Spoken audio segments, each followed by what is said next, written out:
in your own time. Oh, sorry. Hello and welcome to the Life Laundry Podcast. I'm Gemma. I'm Chippy.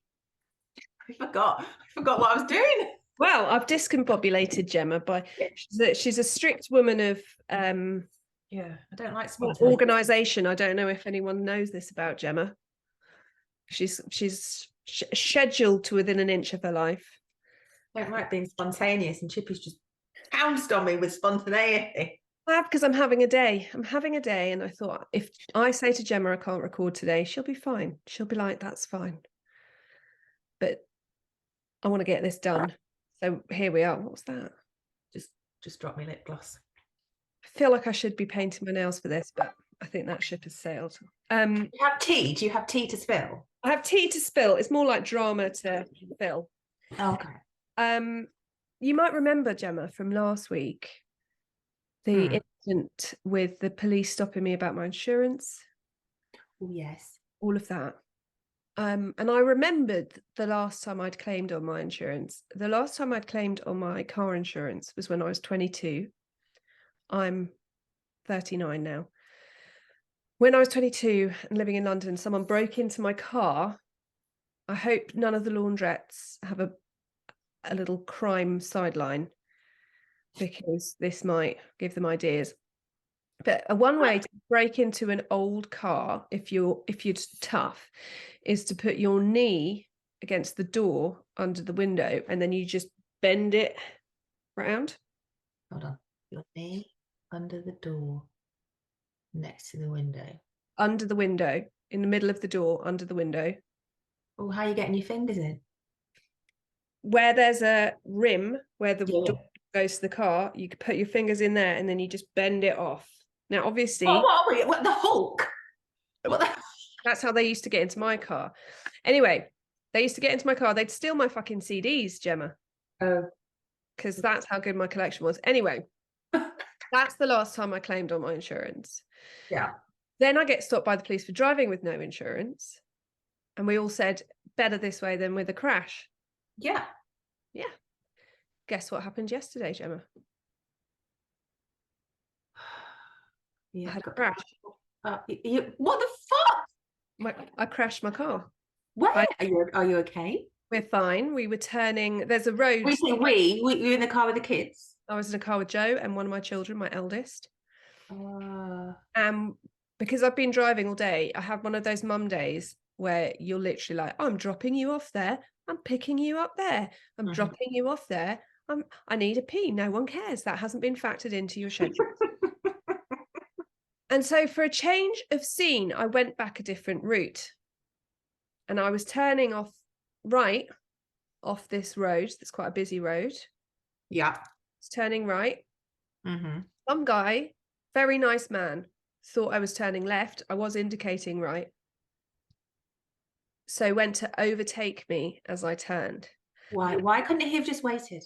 Luckily, I looked in my wing mirror as I started to make the turn, and so swerved left. Otherwise, he'd have T-boned me on my side. So luckily, it's the back driver's side light of my car is gone. The whole front of his car is fucked. But if I hadn't looked in my mirror, I'd have been sideways on and he would have smashed into the side of me, which would have probably not been too bad because he had slowed down, but I would have probably had some form of like injury. So I then pulled off. Ned, my eldest, was in the back and was really like, oh my God, oh my God, oh my God, oh my God. And thank you. Oh my God, new cleaner started today and I literally want to lick her face. She's amazing. I love her. I pulled off and he pulled in behind me and Joe was there. And so I was like, Joe, you need to get out and speak to him while I calm Ned down. And I thought, the chances are he's going to say it's my fault, because you know what it's like as a woman driver. Yeah. He was driving a BMW 4x4. And I thought, oh, he's going to just get out and be like, she didn't indicate, or she didn't, blah, blah, blah. And I do that drive all the time. And I No, I was indicating. Anyway, and I get out and he was just like, are you okay? Is your little boy okay? Joe was like, I'm going to text you my number. It didn't come through. So I was like, Joe, just call him. This man was like, I don't know how to do that. What's So drop call? when you call someone, when you're sitting in front of them and that's how they get your number. Right, and then you do it, men will be like, if you meet men in a pub and they're like, oh, give me your number, and you're trying to get out of it, they'll be like, oh, just give me a missed call. Don't do it. Don't owe anyone your number. Anyway, and he was like, oh, I don't know how to save it now. So he gave me his phone. Do you know what I mean? He was like, save it on. And we helped put his bumper back on. And then he was like, I don't think my car's drivable. And so I said, just follow me down the road a little bit and we'll see. And if it's not drivable, we'll pull over somewhere safer and then we'll drop you home and stuff. So we were all being really nice to each other. But as I said to Joe, what if the police had not stopped me 2 weeks ago and I'd had all that horrible drama? I would now be phoning Direct Line to say I'd had a car crash and they'd be saying, you're not insured. What the fuck would I have done? Well, then I woke up this morning to a text message from his insurers saying he's accepted full responsibility. We're going to send you a courtesy car. We're paying for everything. Don't you worry, which was very nice. And he was lovely. But also, Joe phoned him last night to confirm his license number. And he said, oh, I was really worried about your little boy. How old is he? And Joe said 10. And he went, oh, my granddaughter who lives with us is 10. She's lived with us since my daughter died. Oh. And then I was like, oh my God, it's the universe sending me. So I've had to stop myself there. Otherwise, I'm going to be messaging him being like, does she want to come over and play? Anyway, for all the horror of the police drama and having never crashed my car in all those years, what are the chances that 10 days after that happens, I crashed my car? Well, not very high. Yeah. Isn't that a bit weird? Do you think it's a bit weird? Yeah, I think so. I think maybe the universe was trying to protect you from a bigger problem. Yeah, I just find it odd that I've driven around fully insured without a thought and then have all that horrible experience with the police. And then, I mean, I did feel bad phoning up my insurers and being like, it's me. I'm the problem, it's me. Yeah. In this case, I'm not the problem. It's not me.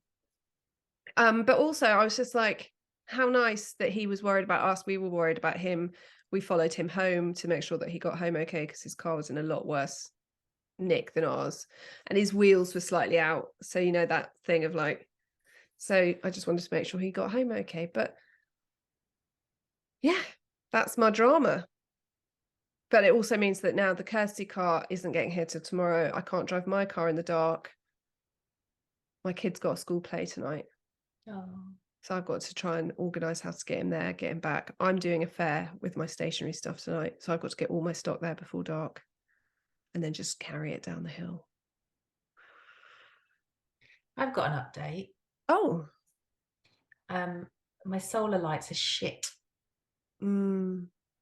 I was so... Night one, it was like Blackpool illuminations in our house. It looked amazing, right? It looks so good. And even the kids were like, and I'm like, hacked it. I've actually hacked the system. Yeah. Night two, 1 hour of amazingness. And then, yeah, nothing. I'm really, really disproportionately disappointed. So I don't know how solar powered lights work, but I think if it's anything to do with UVB, we just don't really have very much in this country between October and March. No, I don't know. I don't know about all the different UVs. Well, so, Gemma, so I'm telling you, I mean, I tried. I gave it a go, and if any of the laundrettes were waiting to see the outcome, don't bother. It was shit. So, have you left a comment on Amazon? Put him. Have you left a comment on Amazon? No, because I don't think it's their fault necessarily, because it had really good reviews, but all the other reviews were from the summer. And people were like lighting up their gazebos and... Yeah, you see, I think when the summer's here, the UVB is just so much stronger. I don't think we get it. Well, that's a disappointment. What a week, Gemma. What a week we've had. And yeah, and also, can I just say, isn't walking 2 dogs a little bit more challenging than walking 1 when you're on your own? And how on earth the fuck do you walk 3? Do you have, Chippy, a double lead, or do you go for separate leads? I have separate leads. I do have a double lead for when I just had 2 terriers, but Mouse is the most sedate walker and she's the oldest. So then when I got Loki, I got a double lead, but Loki is a bit bigger than Mouse. Loki is frighteningly strong. Anyone who's got a Patterdale Terrier will understand. They're the next level of strength. And she just hated it. Like sometimes they'd be fine, but he was a puppy and he was stronger than her. So quite often she'd just be dragged into a hedge that he was going to look at. And she didn't appreciate that. So probably now they'd be fine on a double lead. But because there's such a dramatic size difference, Mouse just didn't. I mean, Mouse is one of those dogs who could be off the lead all the time if she gave a shit about roads, but she doesn't. She's like, I'm the queen of the castle. I'm just going to saunter into the middle of the road. Eddie does that. Eddie pulls into the road. Dogs will pull into the road. I don't know what this is. Magda wants to, if a car goes past, she like leaps after it. Rocky was doing that. Dave was chasing a lorry. I'm like, don't you fucking... The reason why you're here is because of lorries. Now you stay close to me. It's such a weird, especially as like Mouse is the most, and the same with Eddie. Like Loki wants to kill everything. Magda's got no brain. Fine. Mouse is terrified of most things and wants to be with people, likes the quiet life, but then is dragging me into the center of the road. It just doesn't work. But the other day, I did think, oh, I wonder where the double lead is. I actually think Magda and Loki might be quite good on the double lead. It definitely helps because having 3 leads is a pain in the arse. Do you know what I have got that's really helpful? For Magda, I think they're called something like police training leads. But for Magda, I've got a leather one that, goes across your body. It's got lots of different clips on it. So you can either have it as a normal lead or you can tie it around your body. Mm-hmm. Mm-hmm. And so that means because she's big, she doesn't pull so much.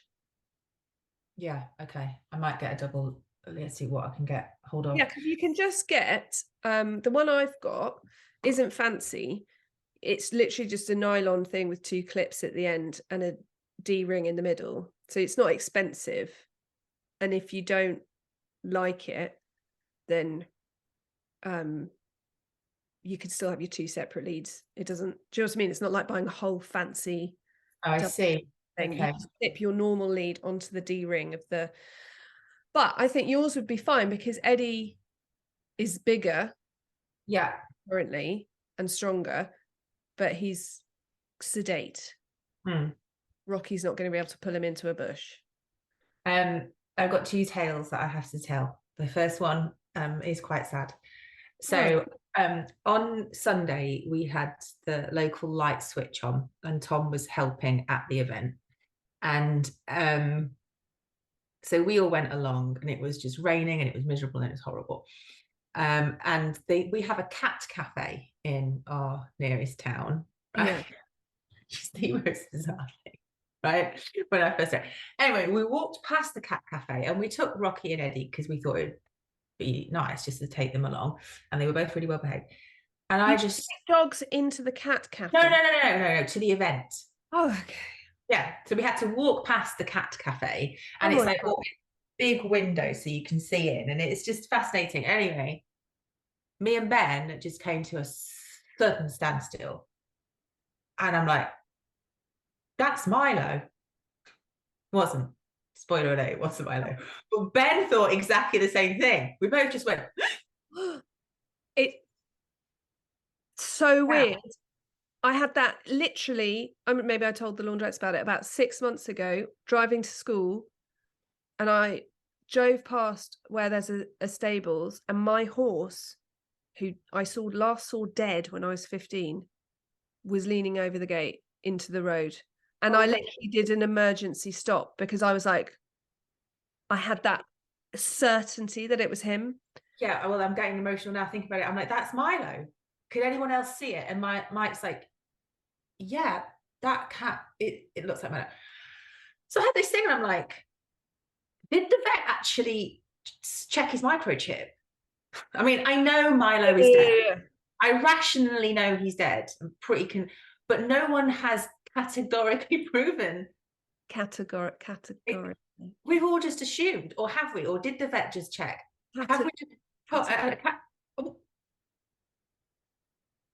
what? So I just stood outside. In my head, I was like, there's absolutely no way my horse could be alive now anyway. So that put that to bed. But yeah, we must have stood there for about 4 minutes. Was he cremated? Yeah. So they would have got his chip. You could look in the. No thanks. And yes, I just said that, and the tears were just pouring down my face. Ben's crying, I'm crying. Mike's like, oh, for God's sake. We've got 2 dogs staring in the windows, and they hadn't realised that would go absolutely insane. So now I have to make an appointment because my brain will not settle. I have to make an appointment to go to the cat cafe, and I have to find out for sure whether I know it isn't, but I need to put my brain at rest. Is it a boy cat? The easiest solution to this would be if you go in and it's a girl cat. Yes, or like say to the lady, I'm not going to reveal why I'm really there, but just of course you're going to reveal it. Have you got no self-awareness? You're going to go in there within about, let's say 47 seconds, you're going to be crying in Northern. It looks like Milo, you'll say. And then before I know it, you'll be like, I'm volunteering at the cat cafe. I have to see Milo every day.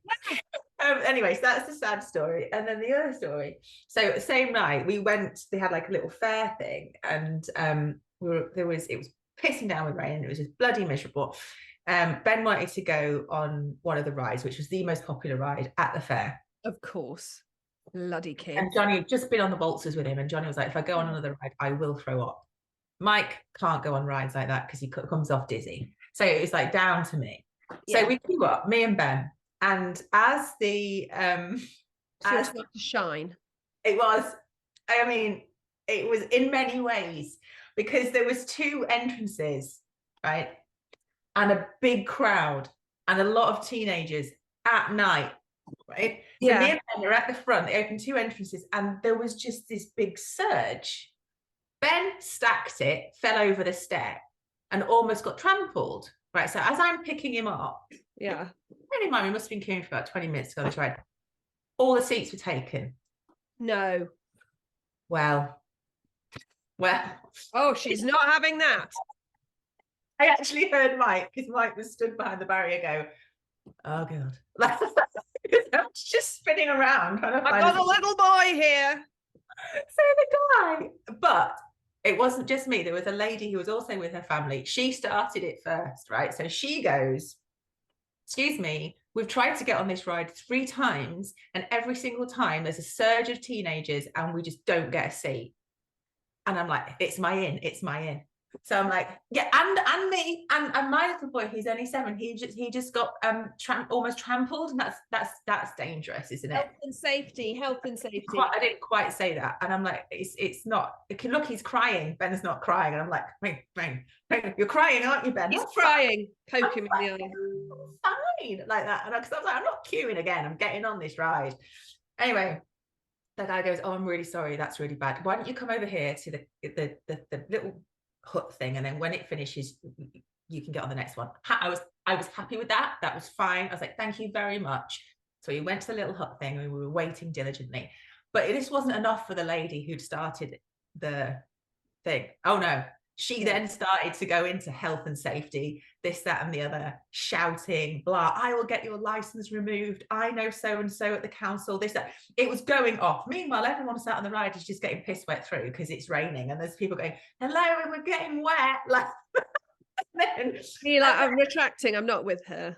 I want to be, I don't want to be part of this narrative. I want to be excluded from this narrative. Thank you. And then over here, this other teenagers who were just causing trouble got thrown off the ride because they were trying to stay on for a double ride, which obviously is not etiquette. Okay. So the guy said, trying to shut up the lady who was giving it all this, do you want to get on here? And she was like, oh yes, thank you. So she realized there was only space for two. She was a family of four. So she said to me, would you and your little boy like to go? And I was like, are you sure? Thank you very much. So we end up getting on the ride, right? She would not stop. She was, meanwhile, we're all still waiting, absolutely wet through. At this point, I am wet through to my bra, my underwear, right? She gets thrown off the ride and thrown out the fun park. That's the thing. She pushed it. There's a fine line between and you know, like, everyone was excited and it was the most low-key ride. Everyone was just like going around like our fun left everybody was thrown out. Did Ben like it? Ben at one point it went a bit fast, was screaming, and I thought he was having fun. And I looked at him and he thought he was going to slip. He wasn't, he was perfectly safe, but he thought he was going to slip underneath the barrier. So I don't think he had the best time. My mum is very much old school British, stiff upper lip, get on and do it. And we had a local fair where we lived in London that would come all the fucking time. I used to call it the money suck. And they had the kids' caterpillar roller coaster. Do you know the one I mean? Ooh, gentle, but it's in a caterpillar. Woo. Anyway, Ned loved this and he would go on with my mum. And when I was really heavily pregnant with Jack, so it must have been about April, and I was due in July, and April, May, it was sunny. Jim's in a pram. Jim's just under 2. And my mum was like, let's get Jim on. And I said, I don't think that's a good idea. Jim's not gonna like that at all. She's like, no, don't be so silly. He'll love it. It's a caterpillar. So it's just very slow. Anyway, so I was like, fine. We're the only people there. So in she gets with Ned on one side, Jim on the other. Off it goes. And Jim just starts wailing. And I could just see my mum being like, oh no, Jim, it's fine. Jim's like, I cannot stop laughing enough. The guy, I'm filming it because it's so hilarious. The man is like, do I need to stop the rides? And I was like, no, carry on. He's made a bed. Let her alone. He's made a bed. He's fine. Like, he's going to be absolutely fine. But it was the best, honestly. You know that stage in pregnancy where everyone is annoying? Yeah. Especially like third child, like your muscles aren't working like they used to. Everything's just a bit shit. I remember being like, my body being like, no fourth baby for you, thanks. We won't be able to hold it in or you up. Everything's around the wrong way.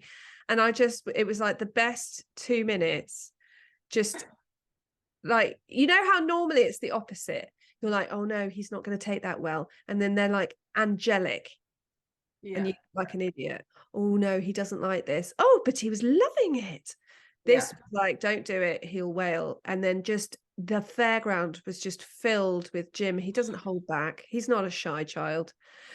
With my mum there, just watching her trying to console him whilst going over these gentle bumps in a caterpillar. Honestly, I can't recommend it enough. I might share the video with the laundrettes. That's so funny. Okay, what's been your positive of the week? My positive of the week was, shall I tell you something weird? I try not to be superstitious. I do salute magpies. But I try not to be superstitious. But ever since the police incident, I have been waiting for the third thing. And if someone who comes to me for coaching said, I'm waiting for the third thing, I'd be like, you're manifesting the third thing things don't happen in threes. That's a nonsense. But Joe stood in the middle of the road, well, amongst the broken glass that was our tail light, and said, I feel kind of relieved that the third thing's happened. And I was like, so do I. Because legal letter about the dog, police stopping me about insurance, now the car crash. I'm hoping that that's it. I think you're set. I think I'm November, I think I ticked off the list of shit stuff. So I just think having a car crash is awful and horrible, but it could have been so much worse. Everyone was fine. The guy's really nice. Also, I feel equipped to say, having spoken to a lot of insurance people over the past couple of weeks, in terms of service, customer service, efficiency, niceness, Zurich. Oh. Then unfortunately not. They do my life insurance, but they don't do my car insurance. But Zurich are the one that I would recommend. Stay away from Direct Line. Direct Line didn't insure me, and then I asked for them to send evidence that they'd told me they weren't going to insure me, which they've not only failed to do, but they've sent me a survey to ask how they've done, and now they keep chasing me up to see if I want a car insurance quote. Right. What's your positive of the week? I have signed up. We have now getting a new car in January.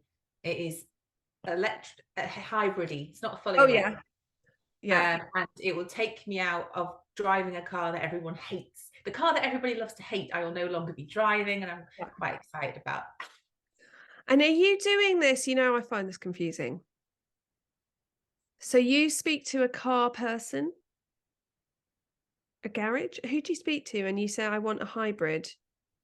So we're going back to leasing, because we always leased, and then when there was the problem, the reason why we got the Land Rover was because we had to panic buy a car because there was no cars. Problem, yeah, I remember. So we just phone a leasing company and we say, so we drove around some garages, we found the cars that we liked, and we shortlisted it, and then we phone a lease. Then you get on the website, the leasing company, and you just choose what model you want, and then it's like a mobile phone contract essentially. And then you give it back after the contract ends and you get another new one. It's like a mobile phone, but a car. Because that's the thing. We need a second car. But I think we should get an electric car. Because the difference in cost right now is phenomenal. So, but we'd never be able to afford one. But I'm like, do we just lease one? Like Gemma Bray?